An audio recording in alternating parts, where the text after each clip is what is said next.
సహోదరులందరికీ నా హృదయపూర్వక కృతజ్ఞతతో కూడినటువంటి నమస్కారం. దాదాపు 2 hours పైన ఏదనుకుంటా మనం స్టార్ట్ అయ్యి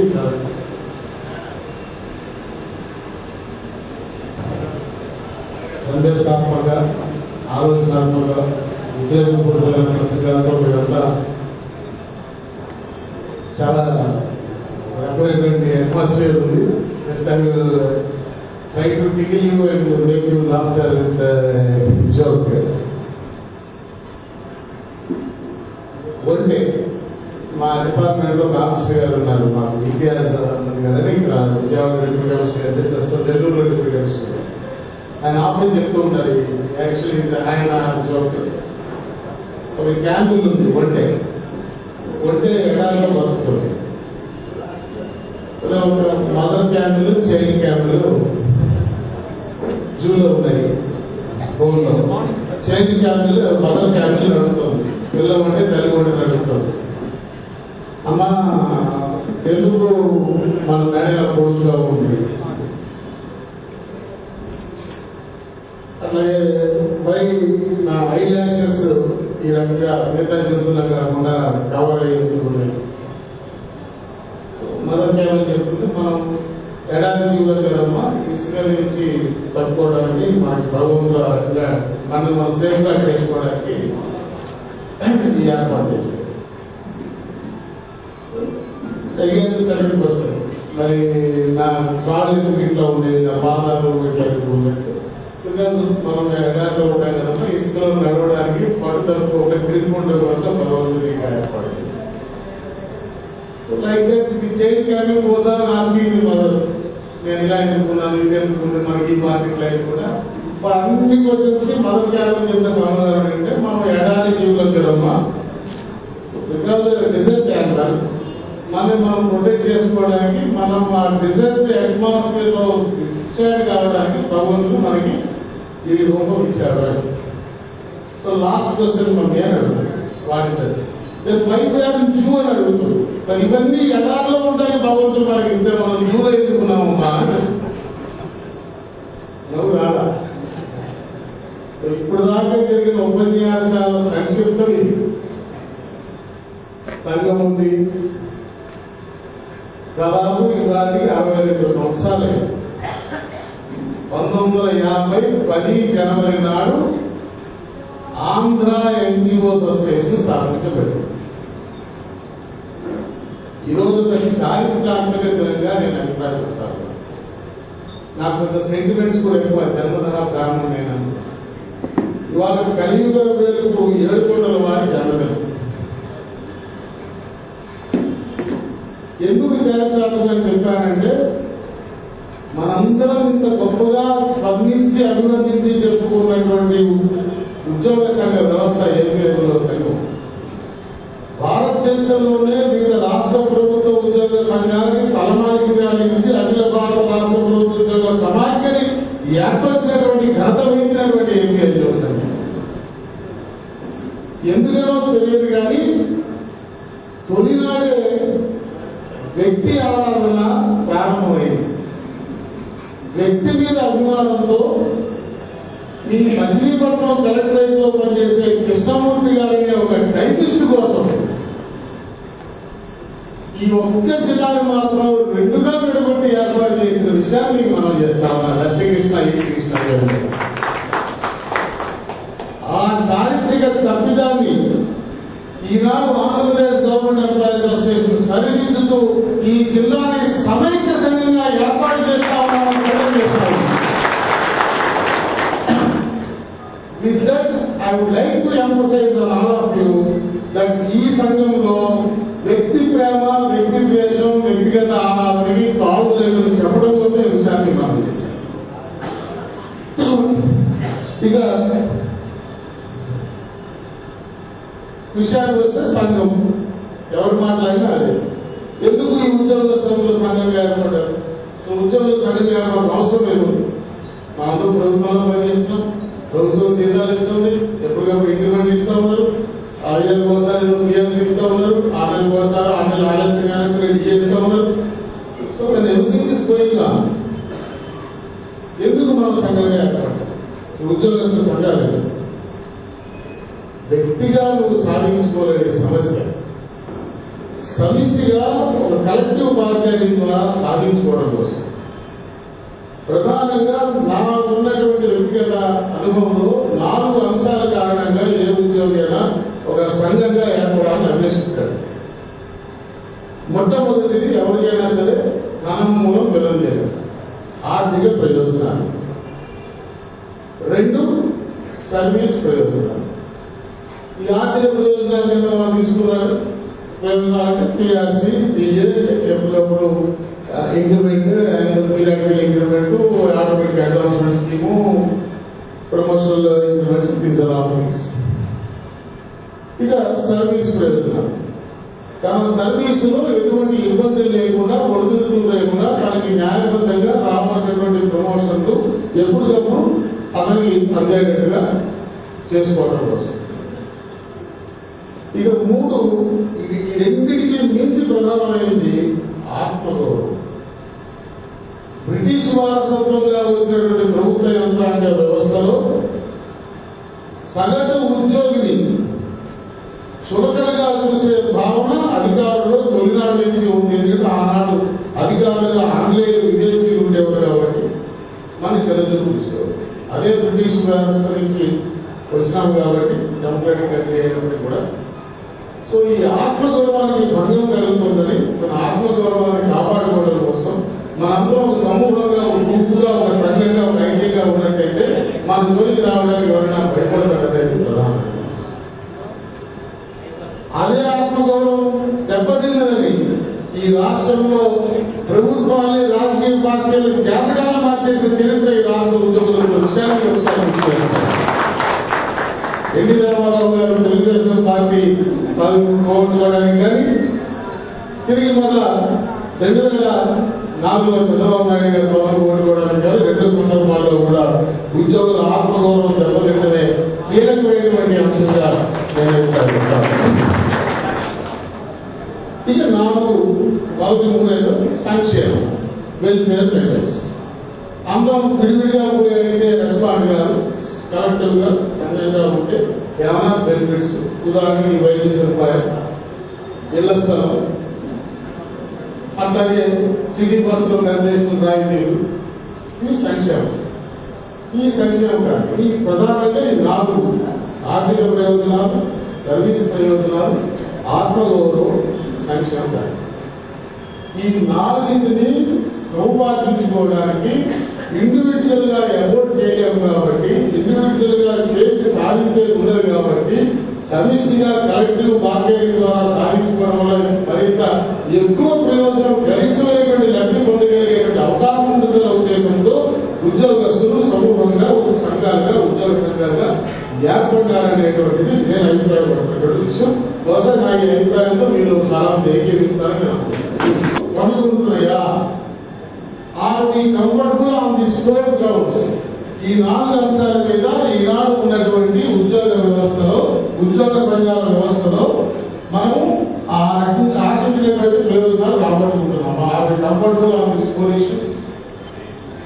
మొట్టమొదటిగా తీసుకుంటే ఆర్థిక ప్రయోజనం. సోదరులు చెప్పారు, జనసేనగా చెప్పారు, ఇతరులు కూడా చెప్పారు. ఆర్థిక ప్రయోజనం కలిగించేటువంటి ఏకైక అంశం వాస్తవానికి మిగతా ఆర్థిక ప్రయోజనాలన్నీ కూడా ఉద్యోగులు సముపార్జించుకునేది. whether it is an increment or any other elements whatsoever will the name, అవన్నీ కూడా ఉద్యోగి తాను రెండర్ చేసిన సర్వీస్ ద్వారా సముపార్జించుకునేటువంటి ప్రయోజనాలు. సంవత్సరం సర్వీస్ చేస్తే నీకు ఇంక్రిమెంట్ ఇస్తారు. It is your earning, it is absolutely your earning, not anybody's mercy. ఎవరి దయాగా ఇది ఎటువంటి అంశం కేవలం ఉద్యోగి మీదే కాకుండా ఉద్యోగి మీద ఆధారపడి ఉన్నటువంటి కుటుంబ సభ్యులు, ఆ మొత్తం కుటుంబ సభ్యుల యొక్క సామాజిక జీవన స్థితిగతుల మీద, వాళ్ళ జీవన ప్రమాణాల మీద ప్రభావితం చూపించేటువంటి అంశంకి ఉండేటువంటి ఆపర్చునిటీ, అవకాశం. మరి అటువంటి వేతన సవరణ విధానం ఈ రాష్ట్రంలో ఈరోజు ఏ రకంగా అమలు అవుతుంది ఒకసారి సింహావలోకనం చేసుకోమని మనం అనుకుంటున్నాం. ఇప్పటికీ మనకి ఉమ్మడి మద్రాసు రాష్ట్రం నుంచి వేరుపడి ఆంధ్ర రాష్ట్రంగా తొలుత ఏర్పడి తర్వాత 56లో రాష్ట్రం ఏర్పడినారు. ఆనాటి ఆర్థిక మంత్రిగా ఉన్నటువంటి దాసు బ్రహ్మానందరెడ్డి గారి చైర్మన్గా వేతన సవరణ సంఘాన్ని నిర్మించారు. ఆయన 2 సంవత్సరాల పాటు అధ్యయనం చేసి 1958లో మన వేతన సవరణ మీద ప్రభుత్వానికి నివేదించారు. వేతన సవరణకి లెంత్ ఆఫ్ సర్వీస్ ని ముడిపెడుతూ లెంత్ ఆఫ్ సర్వీస్ ఆధారంగా వేతన సవరణ అనేటువంటి లింక్ పెడుతూ ఆనాడు బ్రహ్మానందరెడ్డి ఆర్థిక మంత్రి గారు చేసినటువంటి నివేదికని ఇంట్లో యథాతథంగా ఆనాటి రాష్ట్ర ప్రభుత్వం ఆమోదిస్తే అప్పుడే ఆంధ్రప్రదేశ్ ఎన్జిఓ సంఘం ప్రధాన కార్యదర్శిగా ఉన్నటువంటి మహానుభావులు ఆమరెడ్డి శ్రీరాములు గారు నిర్బంధంగా దాన్ని తిరస్కరించి ఆ వేతన సవరణ సంఘాన్ని అమలు చేస్తే ఉద్యోగులకు వారి నష్టం గురించి ఊరూరు తిరిగి క్యాంపెయిన్ చేశారు. మీ అందరికీ ఒక విషయాన్ని చెప్పి తీసుకొస్తా ఉన్నా, ఆనాడు ఉద్యోగ సంఘానికి గుర్తింపు లేదు.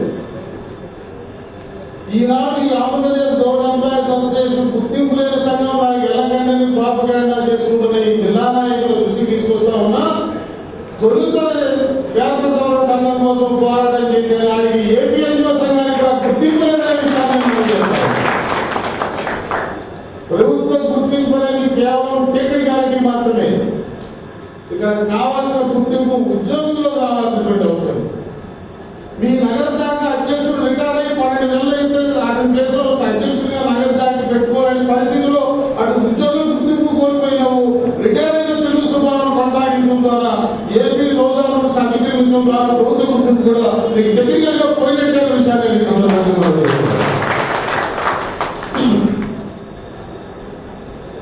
And what is the result of that education?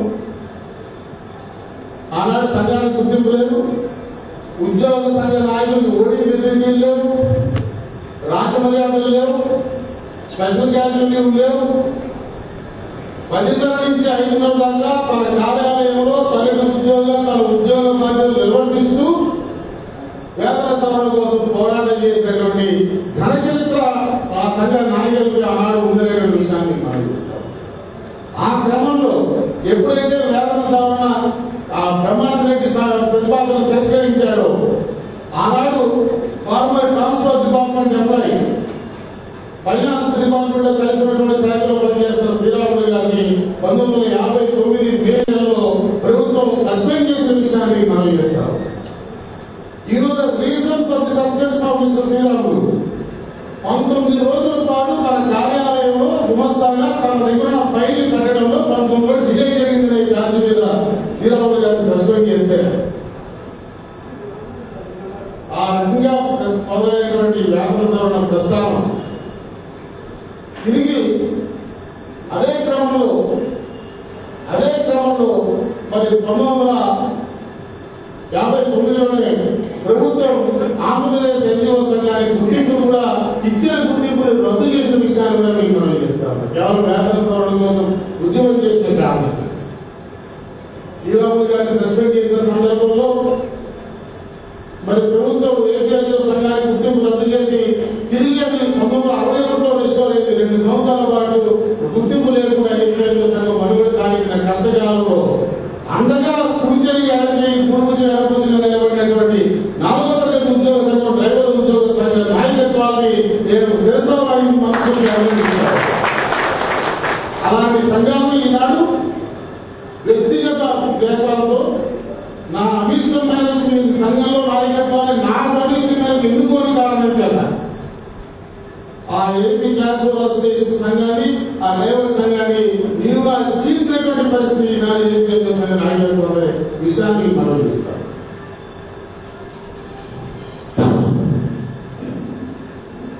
సరే, దాని తర్వాత వచ్చినటువంటి వేతన సవరణలు అనేక 9 నిమిషాలు వచ్చినా ఈనాడు లాస్ట్ పే రివిజన్ జరిగి 8 సంవత్సరాలు పే రివిజన్ కమిషన్ ఏర్పాటు చేయబడిన డిమాండ్ మీద ఇందాక సోదరుడు జనసేన గారు కాంప్లెక్ట్ చదివించారు. నిన్న అన్ని జిల్లాలో ధర్నా కార్యక్రమాలు కూడా నిర్వహించారు. నేను అడుగుతా ఉన్నా, నేను ఆంధ్రప్రదేశ్ గవర్నమెంట్ అధ్యక్షుడిగా స్పష్టంగా మా సంఘ విధానాన్ని ప్రకటిస్తా ఉన్నా. మేము వేతన సవరణ సంఘాన్ని కోరుకోవడం లేదని మనం చేస్తాం. నేను వేతన పెంపు కావాలని కోరుతానే తప్ప సంఘం వేస్తావా ఇంకోటి వేస్తావా అనే అవసరం నాకు కాదు. ఆ డిమాండ్ నేను మనం చేస్తాను. మీరు జీతం పెంపుగా ఉద్యోగి కోరిక జీతం పెంపు సమకాలీన పరిస్థితులకు తగ్గట్టుగా నేను పనిచేస్తున్నటువంటి పనికి తగ్గట్టుగా ఇందాక జనశెట్టి గారు చెప్పారు.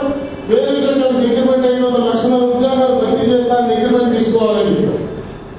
ఆ లక్షల ఖాళీల పని ఉన్న సర్వీస్ వాళ్ళే చేస్తున్నారు కాబట్టి ప్రభుత్వం వేతన సవరణ ద్వారా ఏ ఖర్చులు ఏదైతే చూపిస్తుందో ఖాళీ ఉద్యోగాల సంఖ్య కూడా కలిగి చూపిస్తున్న కారణం చేత ఆ ఉద్యోగాలు భర్తీ జరిగే వరకు ఆ ఇన్ సర్వీస్ ఉద్యోగులకి ఆ మొత్తాన్ని వంశాలు పంపకం చేయాలనేటువంటి విషయాన్ని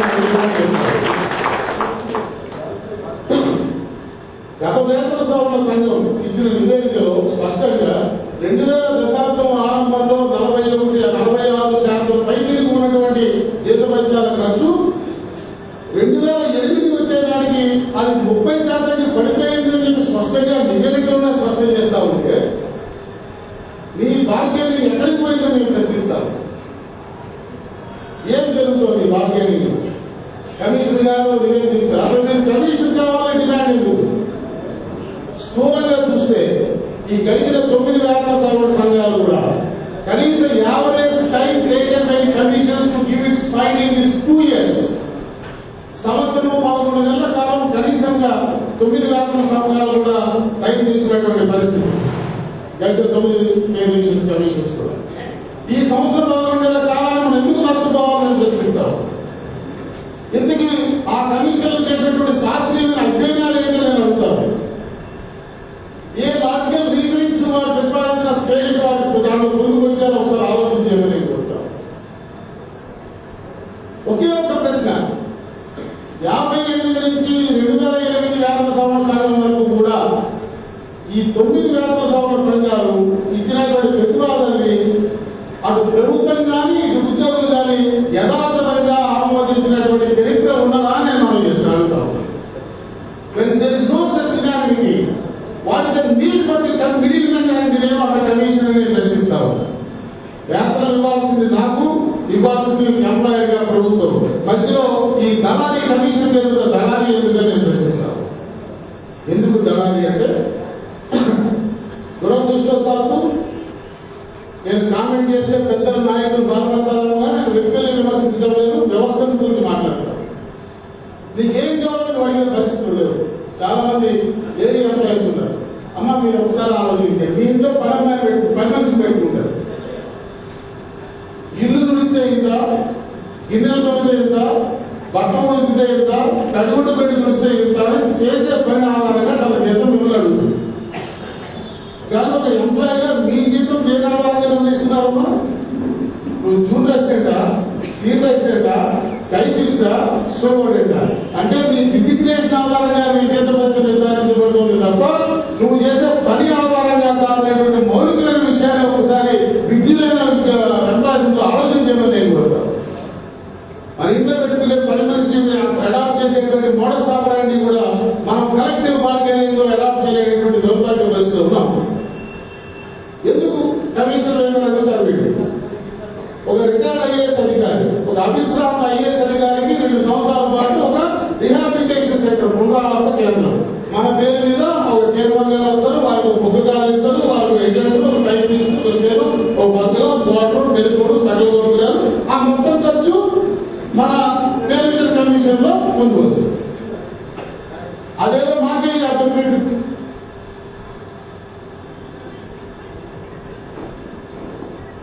మీరు కమిషన్ అడిగేది దేనికంటే మనం మోసలో మోసిన విధానంగా వినూత్నంగా ఆలోచించడం మర్చిపోయారు.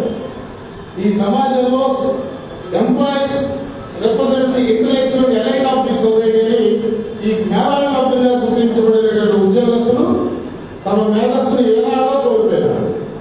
ఒక మోస విధానానికి అలవాటు పడిపోయారు. కమిషన్ వేయాలి, ఆయన క్వశ్చన్ ఇస్తారు, ఆయనే నువ్వు ఏమడగాలో ఆయన తయారు చేస్తారు. దురదృష్టం చూసారా? నీకు ఏం కావాలో నువ్వు తయారు చేసి అడగడం కాదు, ఆయన కమిషన్ గారు ఒక క్వశ్చన్ తయారు చేసి ఒక లీడింగ్ క్వశ్చన్స్ నువ్వు ఏ ఊరైనా నేను ప్రశ్నిస్తే చెప్పే సమాధానం విస్తృతమైనటువంటి అవకాశాలు ఉన్నాయి. గ్లోబ్ మీద కనిపించే ఏ ఊరి పేరైనా చెప్పవచ్చు. నువ్వు విజయవాడ వెళ్తున్నావా అని ప్రశ్నిస్తే కాదు విశాఖపట్నం అని చెప్పాల్సి వస్తుంది. నా ప్రశ్నతో నీ సమాధానం నేరం అయిపోయింది, నీకు అవకాశాలు పోయిన విషయాన్ని ఒకసారి ఆలోచించేవాడు. ఆ రకంగా కమిషన్ గారు తయారు చేసిన లీడింగ్ క్వశ్చన్స్ తో మనకు ఒక క్వశ్చన్ కమ్యూనికేట్ చేస్తారు. ఆ క్వశ్చన్ కి film the blanks answer to the question మీరు ప్రతిపాదన తయారు చేస్తారు. ఆ ప్రతిపాదన మన క్వశ్చన్ లింక్ పేపర్ సంఘనాయకులు చేస్తే ప్రశ్నించా అని ఒకసారి ఆలోచన చేస్తే నాకు తెలిసి 2004 తర్వాత ఈ రోజు వరకు నాయకత్వాలు ఎవరు ఆ ప్రతిపాదన తయారు చేయలేదు.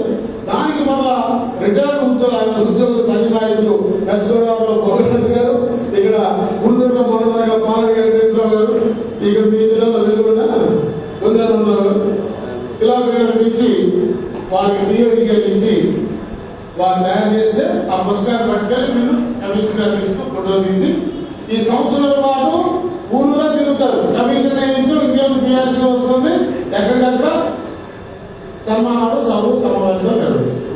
అదేదో వస్తుంది చాలా గొప్పగా నా statue financial status in society improve అయిపోతుందని పాపం సగటు ఉద్యోగి చాలా లెక్కలేసిన ఆలోచన. మేము 81% ట్రీట్మెంట్ అడిగాము. సో 81% ట్రీట్మెంట్ అడగడానికి ఉన్న శాస్త్రీయత ఏంటో నేను చెప్పండి. అంటే లేదు 24% నేను రికమెండ్ చేస్తున్నాను కమిషన్ గారు నివేదిక ఇస్తారు. 24% రికమెండ్ చేయడానికి ఉన్న శాస్త్రీయత ఏంటో ఆయన చెప్పండి. పంచాయతీ ముఖ్యమంత్రి గారి దగ్గరికి వెళ్తారు. మంత్రుల ఉపసంఘం ఈసారి 25 చేసుకోమన్నారు ముఖ్యమంత్రి గారు. కాదు మేము 50 కష్టపడ్డారు. 50 నుంచి ఒకసారి 40 వస్తారు. ఫైనల్ గా ఆ 32 కానీ ఏమిటి మార్కెట్ లో కూరగాయల మార్కెట్ లో వంకాయ కిలో ఎంత కొనే స్థాయికి లక్షలాది మంది ఉద్యోగులు కుటుంబాల మీద ప్రభావం చూపించేటువంటి వేతన సవరణని వంకాయ కూరగాయల ధరగా తయారు చేసినటువంటి ఘనత ప్రస్తుత ఉద్యోగ సంఘాల వ్యవస్థ